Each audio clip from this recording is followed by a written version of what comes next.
How to remove credit card details from Google account. So as you can see, I have the option to come and click on remove, and that is it. So simply go to Google and then come and search for Google Payment Center and then hit enter.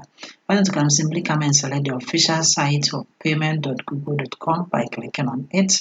It's going to open here, okay, and then you are going to see that you have payment methods, and among the payment methods you will find the one that you want to remove.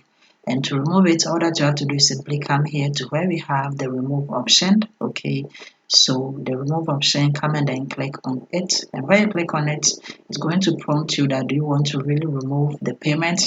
And all that you have to do is simply come here and come and click on the remove.